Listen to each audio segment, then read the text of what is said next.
Cet après-midi, je voudrais aller avec vous dans l'Épître aux Éphésiens, au chapitre 3, s'il vous plaît.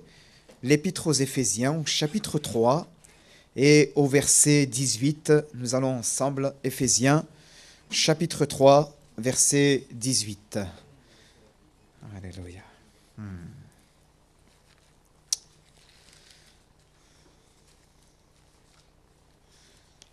Je viens aussi avec vous. Éphésiens, chapitre 3, nous lisons ensemble le verset 18. Alors, voilà.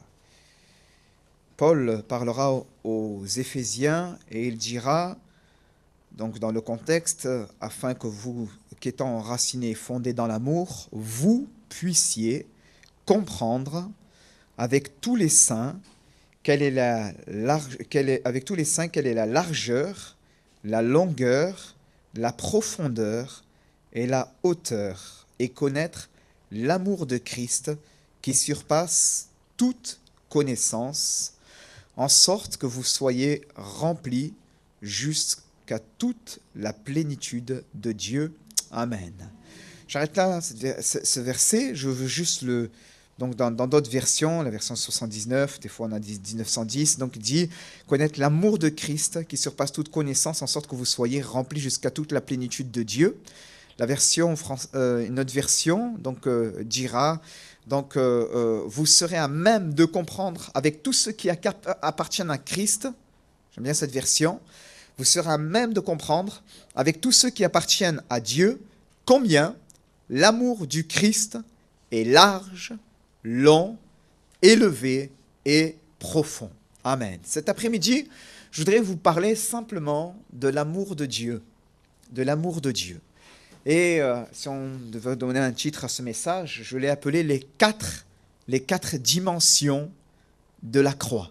Les quatre dimensions de la croix, ou encore les quatre dimensions de l'amour. La parole de Dieu nous dit, bien aimé, que Dieu est amour. Dieu est juste, Dieu est saint, Dieu en horreur le péché, Dieu est ce juste juge auquel toute âme devra rendre compte dans un monde qui semble tellement déréglé, dans un monde dans lequel il semble y avoir deux poids, deux mesures, d'accord ? Où quelquefois on se dit, mais y a-t-il une justice ici-bas ? Y a-t-il une justice ici-bas ? Eh bien, Dieu demeure le juste juge. J'écoutais cette semaine aux informations, comme tout à chacun, on écoute les infos. À un moment donné, mon oreille a été tendue par un sujet. Il parlait d'une enquête criminelle qui n'avait pas été élucidée il y a plus d'une vingtaine d'années, sauf erreur de ma part, 25 ans, qu'à un moment donné, eh bien, n'étant pas élucidé, les pouvoirs publics, à un moment donné, avaient souhaité clôturer cette affaire, la classer sans suite finalement, parce que voilà, il n'y avait pas d'éléments. Et la famille insisté pour que cette affaire ne soit pas clôturée, ne soit pas rangée. Et grâce à la nouvelle technologie, a priori, il y aurait certaines pistes qui permettraient d'aller vers le présumé coupable. Mais un des membres de la famille qui a été interviewé, il aurait dit cela nous permet de pouvoir encore avoir foi en la justice. Encore avoir foi en la justice. Dans un monde dans lequel, en réalité, parfois on a le sentiment qu'il y a une justice qui laisse certains criminels impunis, devant lesquels, la Bible nous dit que Dieu est un Dieu saint, que Dieu est un Dieu juste, que Dieu est le juste juge. D'accord ? Et la Bible nous dit aussi, bien-aimé, cependant, et béni soit Dieu, que Dieu est un Dieu d'amour. Alléluia. Que Dieu est un Dieu d'amour. Et cet après-midi, je voudrais vous parler de ce Dieu d'amour qui un jour, dans sa grâce et dans sa bonté, a su me trouver là où j'en étais sur le chemin de la vie, dans mon histoire personnelle, qui a su frapper à la porte de mon cœur et qui a su m'attirer à lui. Ce Dieu d'amour, nous sommes plusieurs à l'avoir rencontré. Alléluia. Il est bon cet après-midi pour nous qui l'avons déjà rencontré, et bien sûr de repasser combien dans nos cœurs ce Dieu d'amour a été bon pour chacun de nous. Mais peut-être pour quelqu'un qui voit Dieu juste comme un juge.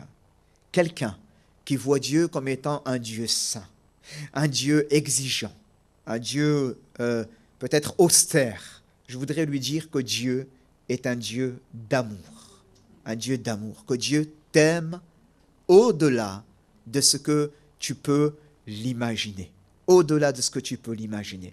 C'est l'essence même de sa nature. La Bible nous dit dans la première épître de Jean, Dieu est amour. Dieu est amour. En Jean 4,8, celui qui n'a pas connu Dieu, il insiste là-dessus, car Dieu est amour. Cet amour, agapao dans le grec, inconditionnel, qui se donne sans rien attendre en retour. Sans rien attendre en retour. C'est un amour, l'amour de Dieu, qui nous dépasse.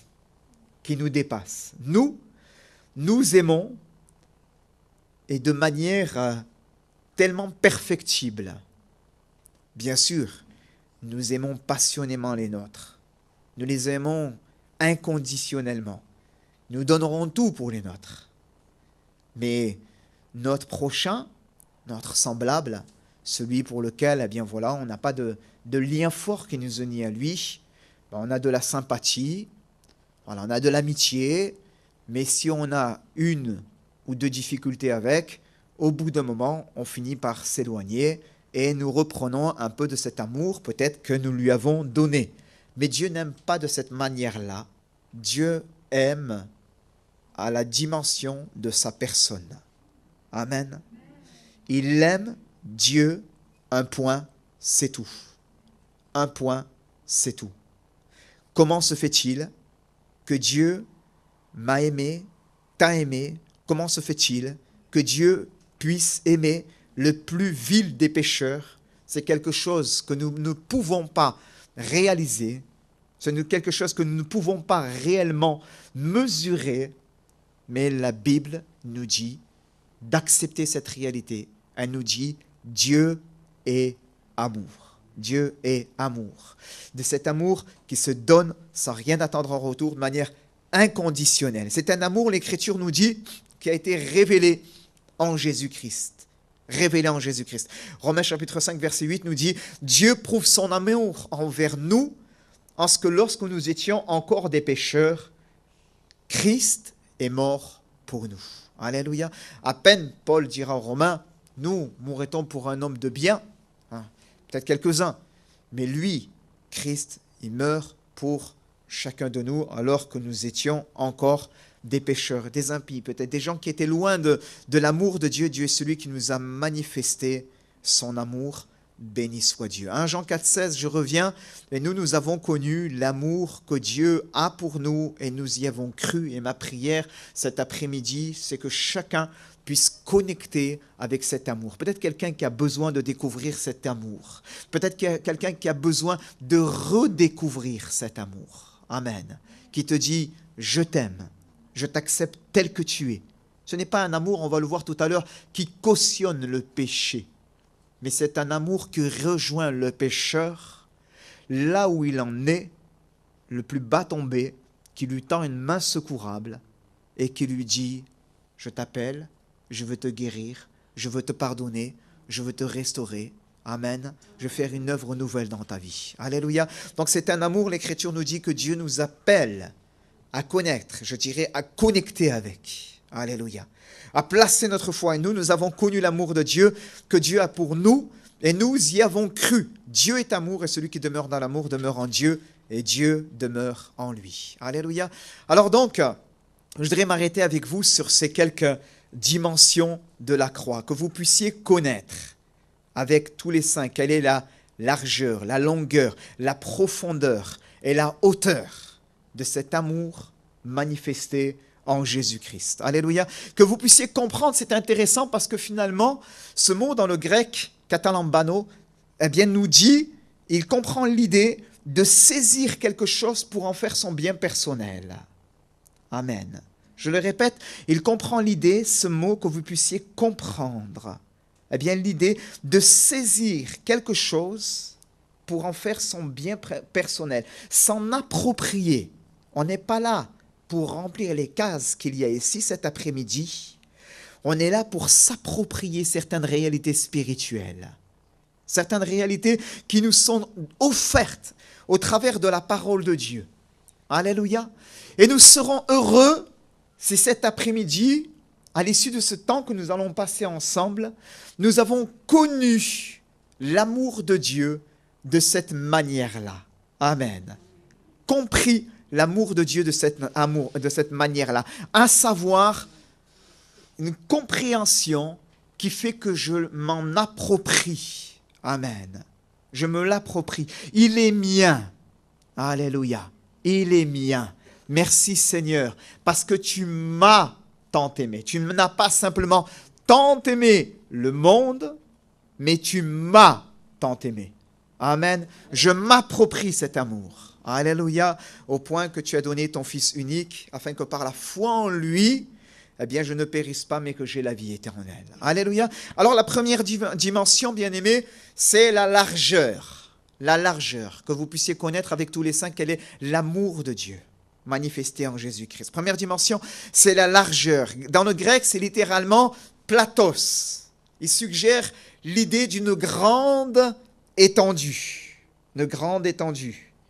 Quelqu'un avait dit jadis que la terre était plate, un autre a dit non, elle est ronde. On a insisté pour dire qu'elle est plate, et lui il a dit croyez ce que vous voulez.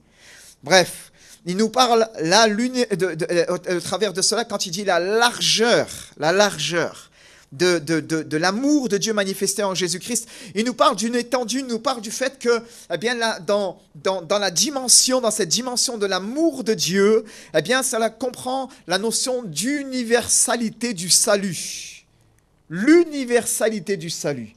Les bras grands ouverts du Christ sur la croix qui accueille tous les êtres humains. Amen. Sans distinction d'arrière-plan culturel, racial, ethnique, social ou je ne sais pas trop quoi. L'universalité du salut. Il y a un chant qui disait jadis eh bien, qu'il y a une place à la croix pour toi.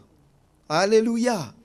Il y a une place à la croix pour toi. Amen. Il y a une place pour chacun dans le cœur de Dieu, que vous puissiez comprendre quelle est l'étendue, la largeur de l'amour de Dieu manifesté en Jésus-Christ, que vous puissiez comprendre eh bien, ce salut, l'universalité du salut que Dieu a donné pour tous les hommes. Moi, avec mon arrière-plan culturel, racial, religieux, eh bien, je disais, eh bien non, vous, c'est les Occidentaux, vous avez reçu Jésus, nous avons reçu le prophète Mahomet, Sidna Mohammed, et vous avez reçu Sidna Isa. Et je me positionnais comme cela, et je n'avais pas compris qu'il y avait, dans ce grand amour de Dieu manifesté pour moi en Jésus-Christ, une place, l'universalité du salut, que ce salut que Dieu était venu accomplir en Jésus-Christ, il était aussi pour moi. Amen. Il était aussi pour moi. Bien-aimé, je le redis, il y a une place pour chacun de nous dans le cœur de Dieu. Alléluia. Et quand on feuillette les pages des évangiles, eh bien sûr, nous découvrons, je l'ai dit tout à l'heure, Jean 3,16, Dieu a tant aimé le monde qu'il a donné son Fils unique, afin que quiconque, c'est l'universalité du salut, c'est la largeur de l'amour de Dieu manifesté en Jésus-Christ, croit en lui, ne périsse point, mais qu'il ait la vie éternelle. Mais quand nous prenons le temps de feuilleter quelques instants les pages du livre saint, des évangiles, nous nous rendons compte très rapidement qu'effectivement, dans ce message que Jésus est venu apporter, il y a des gens de toute couche sociale, d'arrière-plan. Il y a un péager, il y a un pêcheur de métier, il y a des gens de distinction, il y a des religieux, je pense à Nicodème. Il y a des gens de tous bords, que Jésus a appelés. Alléluia. J'ai noté le publicain, le docteur de la loi, le lépreux, comme l'illustre roi Hérode. Il y a une place pour chacun dans le cœur du Seigneur. Jésus a aimé chacune de ces personnes sans distinction. Sans distinction. Amen. Alors cet après-midi, ne dites pas dans votre cœur, eh bien finalement, ne vous sentez pas peut-être mis à l'écart de cet amour que Dieu rend témoignage manifeste au travers de sa parole et qui nous permet ensemble de partager, de proclamer, qui me permet de proclamer cet après-midi, de vous annoncer directement, mais que vous puissiez au contraire, vous l'approprier littéralement, comme je l'ai dit tout à l'heure. Alléluia. Que vous puissiez vous l'approprier et dire, Seigneur, je te rends grâce. Amen. Parce que Seigneur, j'avais le sentiment d'être toujours mis à l'écart. Mais Seigneur, je te rends grâce parce que je me rends compte qu'il y a une place dans ton cœur aussi pour moi. Amen. Il y a une place dans ton cœur pour moi. Amen. Il y a des fratries dans lesquelles parfois un enfant a du mal à trouver sa place. Le deuxième, le troisième ou le cinquième, comme vous voulez. Et finalement, on a l'impression que c'est le mal-aimé de la famille, c'est le vilain canard, le vilain petit canard. On a le sentiment, quelquefois, que voilà, dans notre, parce qu'on a la personnalité que l'on a, on est assez réservé finalement dans la société. Nous n'avons jamais réussi à pouvoir trouver notre place.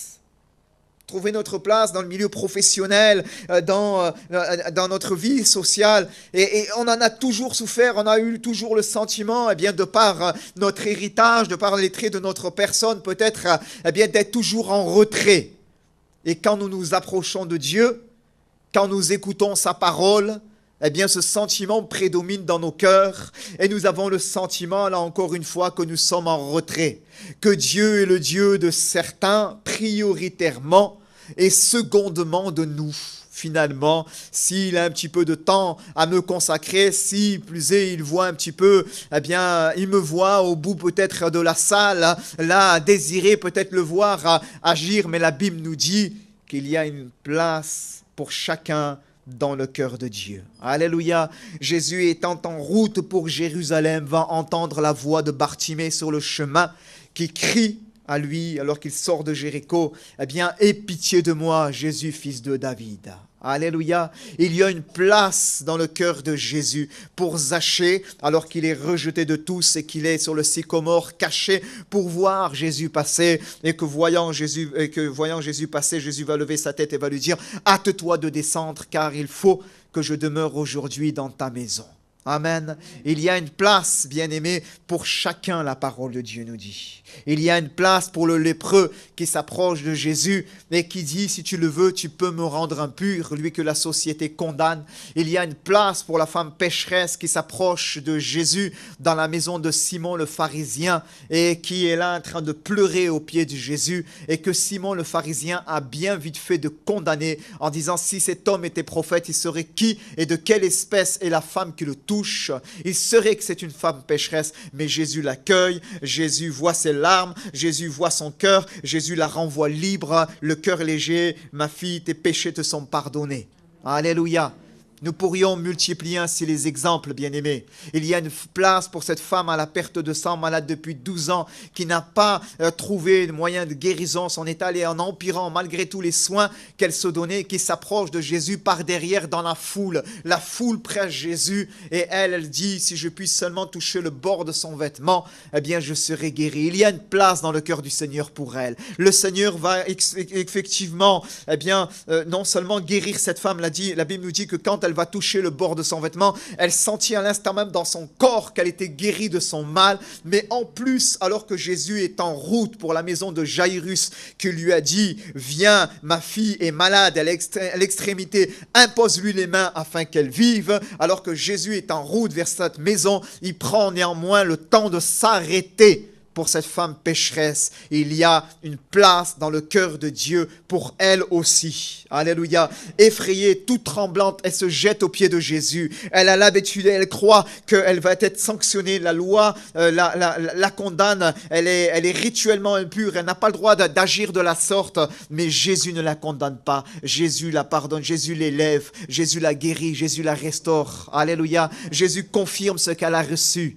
Alléluia. J'ai envie de dire, Jésus la remet sur pied et elle va poursuivre la route par la grâce de Dieu. Amen. C'est l'universalité du salut. C'est l'universalité du salut. La largeur, la longueur, la longueur, que vous puissiez comprendre avec tous les saints quelle est aussi cette dimension de la longueur, de l'amour de Dieu. La longueur, de quoi ça nous parle? Ça nous montre, ça nous parle de son infinie patience.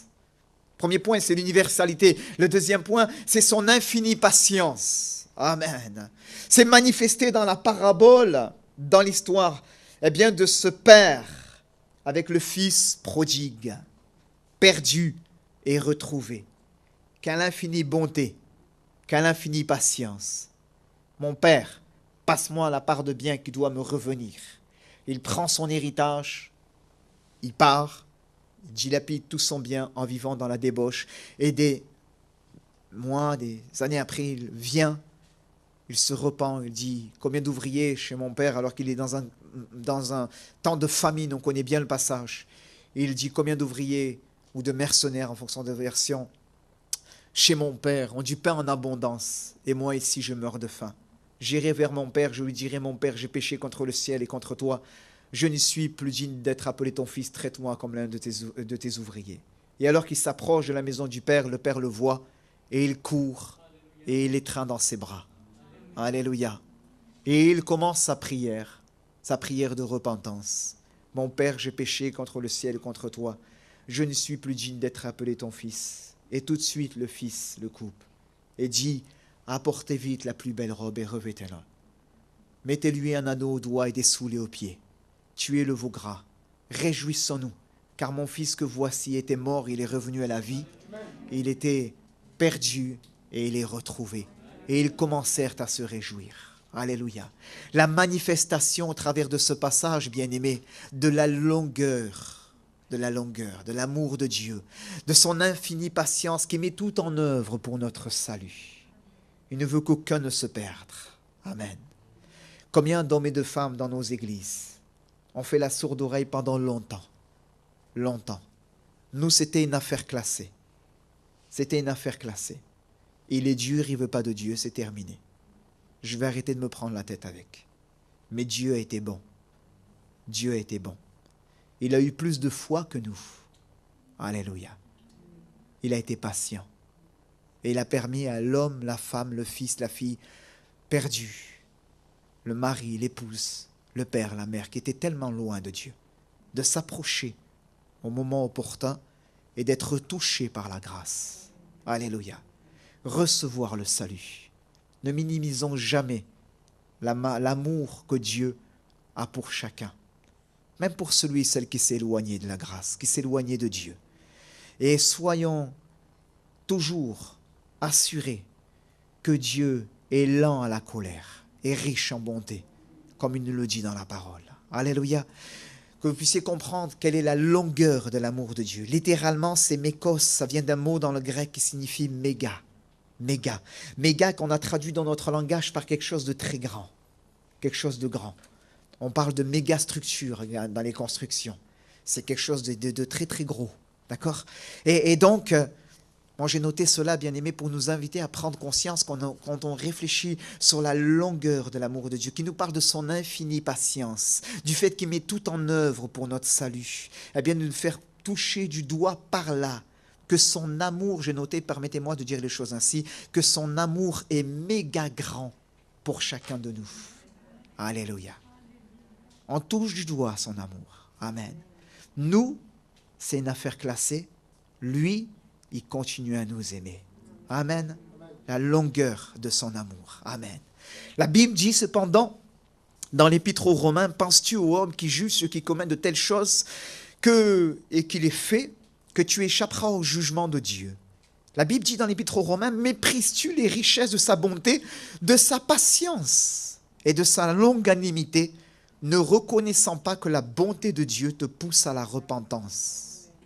Mais par ton endurcissement et par ton cœur impénitent, tu t'amasses un trésor de colère pour le jour de la colère et de la manifestation du juste jugement de Dieu. Je l'ai dit parce que si Dieu est amour, Dieu est aussi juste. On ne se moque pas impunément de Dieu, qui rendra à chacun selon ses œuvres. Dieu est un Dieu qui est plein d'amour, plein de patience.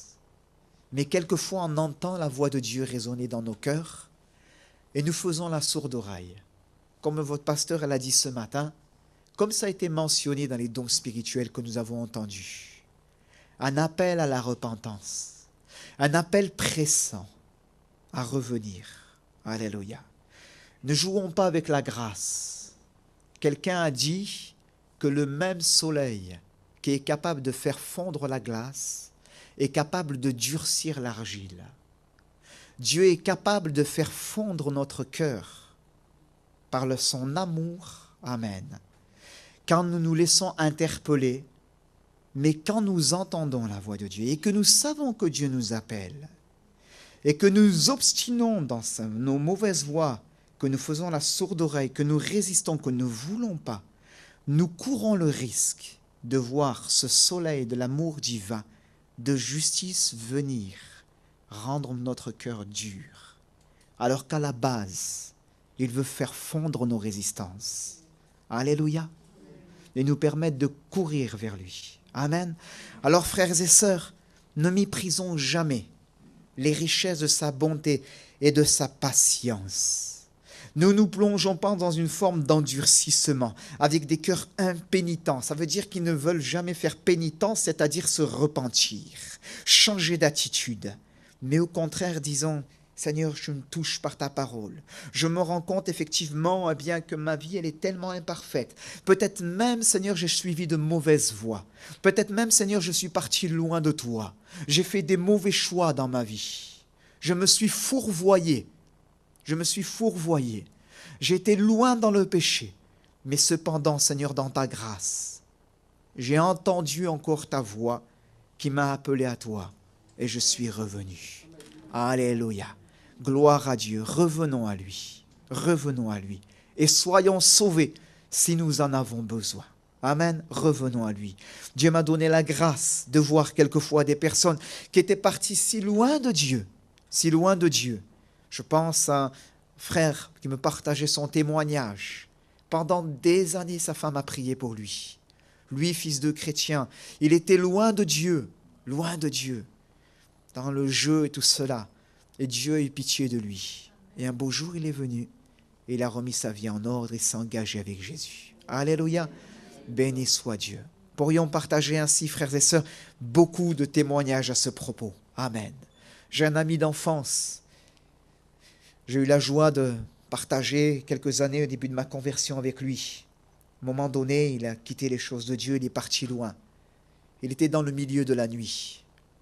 Il avait une vie dissolue. Je ne fais pas de dessin. Il passait de femme en femme, il avait une vie complètement désordre, dissolue. Alors qu'il avait connu le Seigneur, alors qu'on avait fait des visites ensemble, alors que je l'avais vu prier pour des enfants malades, alors qu'il y avait une passion dans son cœur. Il a complètement explosé en plein air. Il a fait n'importe quoi. Une vie dissolue.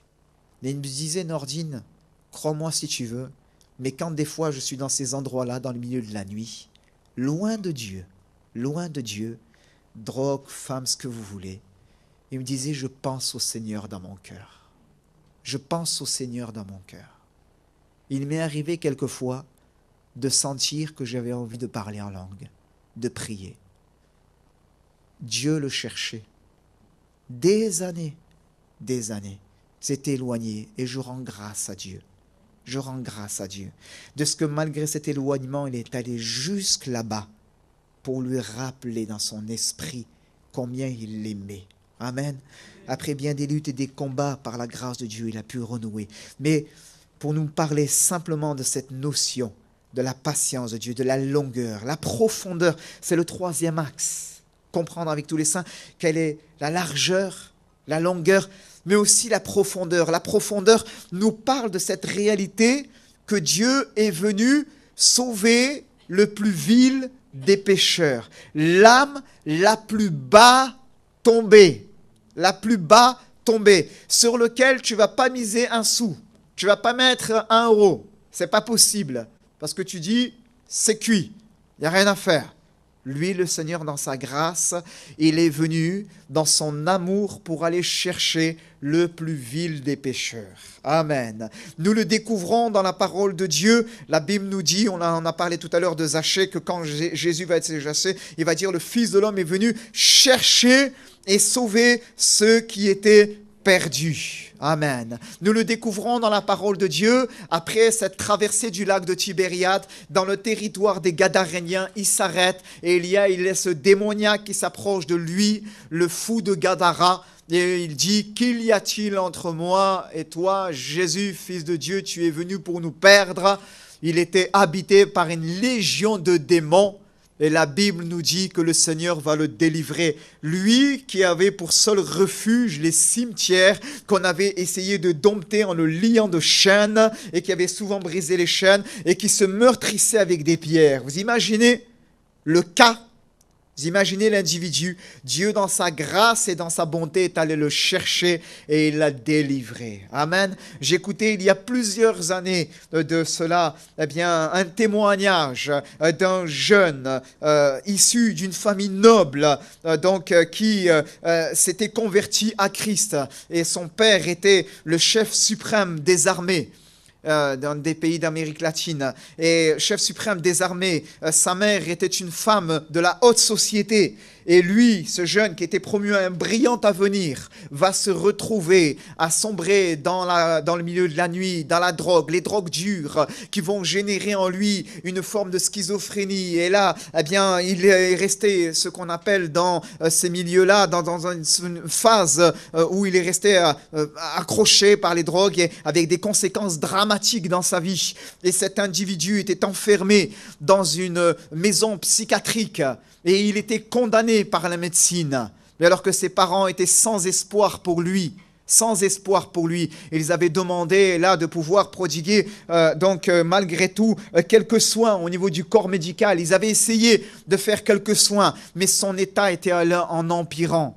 Il a perdu la vue, l'acuité visuelle, il a perdu de l'audition, il est devenu comme une bête. Comme une bête. Un jeune homme qu'on enfermait dans un hôpital psychiatrique, cellule numéro 8, c'était sa chambre. Dès qu'on l'avait, comme on pouvait, qui confondait de temps en temps sa viande, sa nourriture avec ses excréments. Je vous partage un témoignage qui est vrai. Et Dieu l'a délivré dans sa grâce. Il a envoyé Juan, un serviteur de Dieu, un gens du voyage. Il a envoyé dans cet hôpital. Et ses frères, il a cru qu'il devait voir le médecin en chef parce qu'il le connaissait. Et il devait, pour aller dans son bureau, passer par là. Et Dieu lui dit, non, je veux que tu pries pour lui, je veux que tu pries pour lui. Il a vu, il a eu peur. Il a dit, non, Seigneur, je ne prie pas pour un gars comme ça. Il est fou, je ne sais pas ce qui peut m'arriver. Il est parti. Il est allé voir le médecin en chef. Il a échangé quelques mots témoignages, tout cela. Il est parti. Et là, il est dans la cour de l'hôpital. Et dans son cœur, il combat. Et Dieu lui dit, tu retournes et tu pries pour lui. Tu retournes et tu pries pour lui. Il ne veut pas. Il sent dans son cœur, il combat. Il dit, je vais y aller. Et quand il rentre dans cette chambre d'hôpital, ce fou se jette sur lui, il est schizo, il est pas net. Et Dieu commence à l'utiliser. Et dans une autorité, il prie pour lui. Et cet homme tombe, il est délivré de la puissance des démons. Et Dieu va le restaurer. Il est rentré dans un processus de guérison. Et dans sa grâce, par la grâce de Dieu, il s'est baladé, voyagé dans le monde avec son dossier médical en tant que serviteur de Dieu, rendant témoignage de ce que le Seigneur avait réalisé dans sa vie. Alléluia. Bien-aimés, on pourrait multiplier des témoignages comme cela. Dieu vient nous chercher dans la fange, la boue du péché, là où nous sommes, dans la profondeur, dans nos abîmes, dans nos fosses, frères et sœurs. Et Dieu a assez pitié de nous pour nous sortir de là. Alléluia. La Bible nous dit que du fumier, on ne va pas vous faire un dessin, vous savez c'est quoi? Il relève l'indigent et il le fait asseoir avec le grand pour lui donner un trône et un trône en partage. Alléluia. Voilà l'œuvre de Dieu. Voilà l'œuvre de Dieu. Ne minimisons pas son amour. Ne minimisons pas son amour. Dieu t'aime dans cette dimension-là.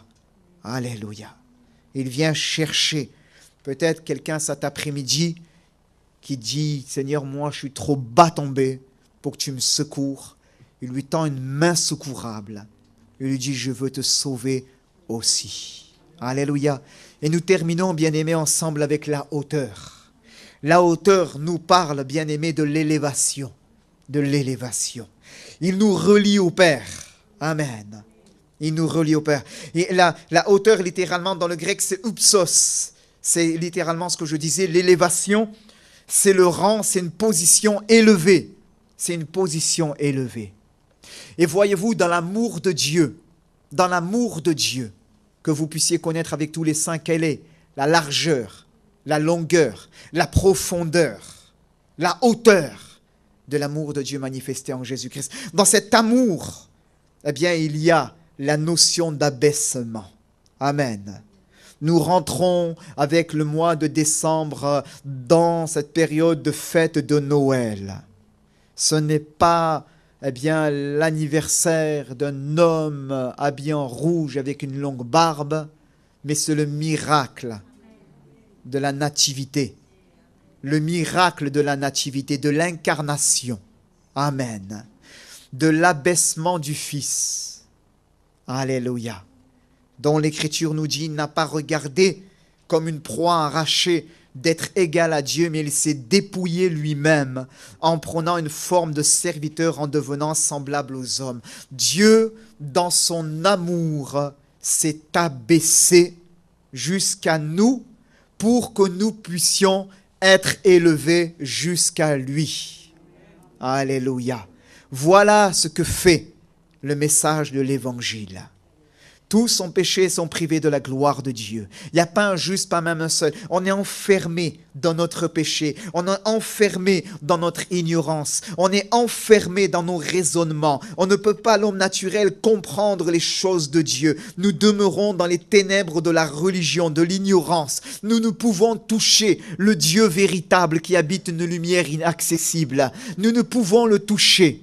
Mais par le miracle de l'incarnation, il s'abaisse jusqu'à nous, dans son amour, afin que nous puissions le découvrir, alléluia, être réconciliés avec lui, reconnectés à lui, et que nous puissions les uns et les autres être élevés au rang de fils et de filles de Dieu. Amen. Quelqu'un a dit que Jésus est venu du Père pour parler du Père aux hommes, et il s'en est allé vers le Père pour parler des hommes au Père. Alléluia. Voilà ce que Dieu a fait. Voilà ce que Dieu a fait. Amen. La parole de Dieu, bien-aimé, te dit par là cet après-midi, eh bien que Dieu veut aussi t'inviter à être réconcilié avec lui par Jésus-Christ. Alléluia. Il te dit qu'il a un plan pour ta vie ici-bas. Non pas simplement pour ta vie ici-bas, mais jusque dans l'éternité. Qui n'a pas un plan pour ta vie temporelle, éphémère, pour ton existence, les années de ta vie simplement, mais qu'il a un plan pour ta vie ici-bas, à la dimension de sa personne. Et son plan, c'est qu'il veut que tu sois réconcilié avec lui, que tu marches dans ses voies, et que dans l'éternité, là où il est, tu y sois aussi pour l'éternité. Alléluia. Béni soit Dieu. Et pour cela, il t'a aimé dans ces 4 dimensions. Alléluia. Nous les répétons ensemble. La largeur, la longueur, la profondeur et la hauteur. Il nous prend et il nous élève au rang de fils et de filles de Dieu. Alléluia. Que Dieu puisse vous bénir, nous bénir ensemble cet après-midi. Et je termine en disant cela, souvenons-nous ce que c'est comprendre. Qu'attend l'abandon, c'est littéralement le fait de faire de quelque chose son propre bien, de s'en approprier. S'en approprier. Alléluia. Et cet après-midi, approprie-toi cet amour. Amen. Dieu t'aime et il veut te bénir. Alléluia.